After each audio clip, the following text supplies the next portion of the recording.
we are ready to begin. You can just look at me. You can look at me. Mm-hmm. Okay. Cool.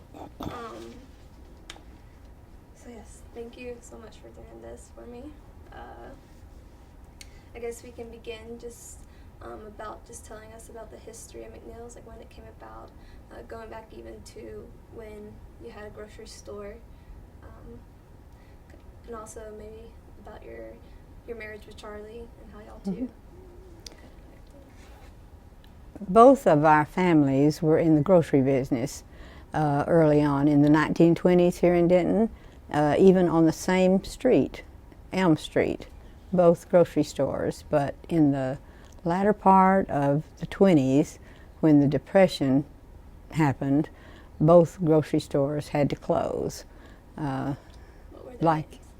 Their names were Ball Brothers Grocery, my family's business, and McNeil Grocery Company, his.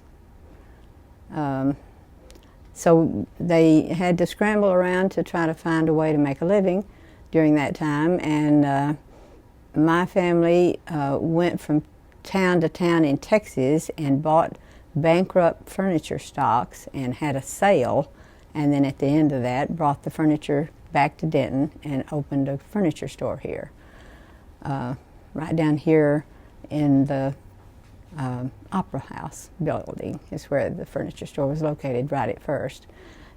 Charlie's family went to the bitter end of the Depression, and all the people who traded with him on credit could no longer pay their bills, and he, basically was bankrupt at the end of the time. So he started buying a Maytag wringer washer one at a time and taking it around and demonstrating it to families in the country where they didn't even have electricity, with gasoline-powered motors on them. And when he sold a washing machine, he would come back and go to Dallas and buy another one and find another customer. So it was hard going in those days. They both had fledgling businesses that they started building from that time on. And that happened after the Depression, is that what you said? The Depression happened in 29, and they both started these businesses in 1931. That was how long it took to get organized and to get going with these two new businesses. So 1931 was the beginning. So Ball's Furniture, I read that it moved a lot of places. Did it move Ball's? Well, several places, but no, McNeil actually was called Maytag Sales and Service in those days, moved considerably more times. They were in about 10 locations, I think, before we bought the store out in 1962. And my husband was the last child in that family. I was the youngest in my family, and we married in 53, and we bought the appliance store in 1962, and we bought the furniture store for my family in 1963. So we merged the two businesses together at that time, and that's when it started for us. So you merged them, but now it's just appliances, right? Right. After a few years with furniture, we decided that it was more difficult to have both, and our location here on the square didn't allow for much parking for people, and so it was harder to have customers for the furniture than it was for the appliances. So we just decided, and that was more my husband's thing anyway. The appliances part was from his side. So we just did appliances after that. Cool. Just give me 1 second. I think I'm going to reposition the mic real quick. I think I got too close to your throat. Sounds good. Cool.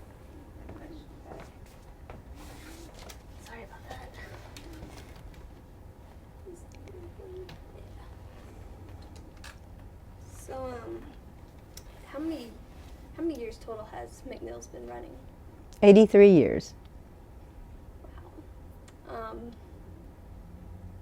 That's a long time. So I believe y'all are the oldest running business. It's possible. I haven't really studied it, but yeah, it's very possible. Yeah. I haven't heard of one lately that has been here longer. Cool. Okay, they did one combined. So, seeing how the square is now, can you compare it what was it like when you were younger? When we were younger, it was the center of the industry, I guess, business. All the businesses that we had in Denton were located around the square. We didn't have the mall. We didn't have shopping centers here and there. It was all around the square. So this was the heart of the business district at that time. And what did y'all do for fun? Well, we did have theaters on the west side, Theater Row, and we actually had drugstores that were fun to go to. They were air conditioned, and of course our homes weren't, and it was a fun place to go to the show and to the drugstore. Families would come downtown in the evenings, sometime usually on the weekend, Saturday night being the favorite time, and just park in front of the stores and watch the people go by. That was kind of the entertainment for those days. So there wasn't a lawn really back then for people that could just go outside and... We did have a lawn, but we didn't have much activity on the courthouse lawn. It was the courthouse, of course, then, and actually court cases were being held, and so it was a business place, and they were not people playing as much as they are now. We have a lot of activity out there now. Weddings that are held on Saturdays and weekends, we get to see them from our viewpoint. Oh, that's cool. I've never seen a wedding. No. Well, we've been looking at the courthouse lawn for all these many years, so it's a pretty place, and they've kept it up very nicely. Yeah. So this is a family business, correct? It is, As I said, my husband was the youngest of his family, and I was the youngest of mine, and the other children had already gone into other aspects of their life, and the last one doesn't get to leave. So we were store brats from the start, because that was what we knew all of our lives, and that's what he wanted to do, and I told him I'd help him. That's really sweet. So why do you continue to keep on working? It's a tradition, for one thing. It's something you know how to do. It keeps you involved in the activities of the community that you live in. And for me, the lovely part of it is that I get to work with my first child, my daughter Pam, my only daughter, and we get to be together every day, and it's just a delight to do that. That's really nice. What does Pam do here? She's our president today, and she does everything. Everything that is humanly possible. She's great. Awesome.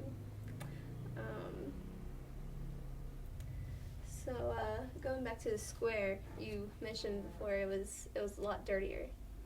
Yes, because, well, way back in the day, it wasn't even paved, but in my childhood, we had pavement, but before that, we had horses and carriages and dirt, and you know, it just wasn't the beautiful square that it is today, with all the, you know, flower pots that we have and the bricks work that they've done. I mean, they've just beautified it and kept it looking nice, and it's a popular place to have events now. So we enjoy that. I think all the citizens seem to. They populate the events very heavily.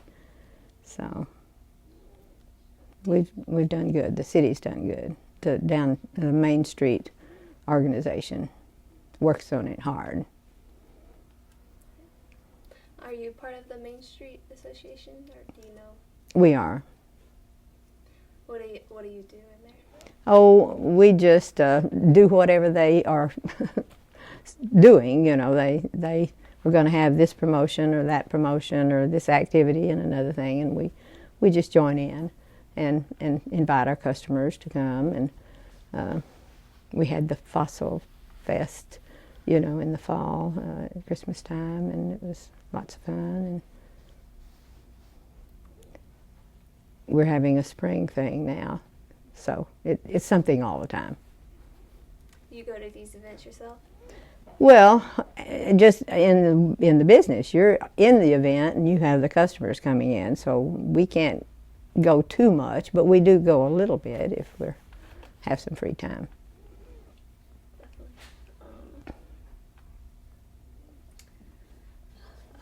I knew I should write this down. Okay. Oh yeah. What growth have you seen for the businesses from back then to what it is now? The businesses have grown naturally because of the population growing. The population of the city has gone from 25,000 people when I was a child to over 100,000 now, almost 100 more than that.